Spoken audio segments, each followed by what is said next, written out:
lately, galing ako sa lolo ko, sa birthday ng lolo ko dun sa amin. And nung una is ayaw ko talagang pumunta kasi nga nahiya ako.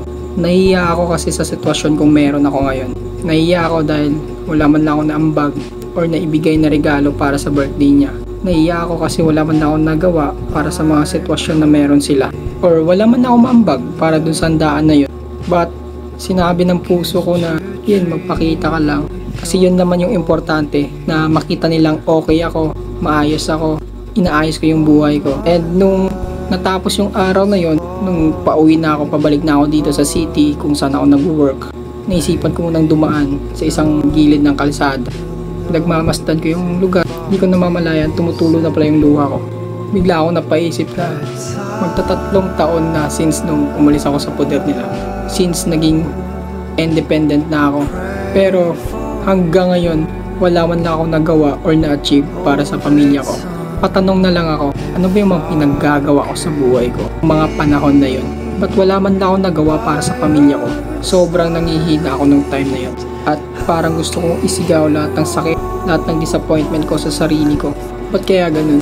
And yun, tumayo na ako kasi kailangan ko nang bumalik. At biglang parang nag-iba yung ihip ng hangin na parang lumamig, parang gumaan na dumadampis sa pisngi ko. And biglang may nag-sync na words sa isip ko na sabi, ngayon pa ba ako susuko kung saan nakapagsimula na ako? And I realized, ang dami ko na palang small wins na hindi ko nare-recognize, na-appreciate. And I realized a lot that overthinking often trap us in a loop where we magnify our shortcomings and undervalue our progress. It's easy to focus on what hasn't worked out, but success is really immediate or linear. Let's celebrate the small wins and recognize that setbacks are part of the journey.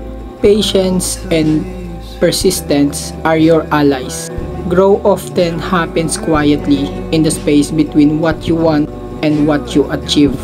Let's trust the process and remember that your worth is not defined by how quickly you succeed, but by your resilience in facing the challenges. And this is day 31 of our Project 50.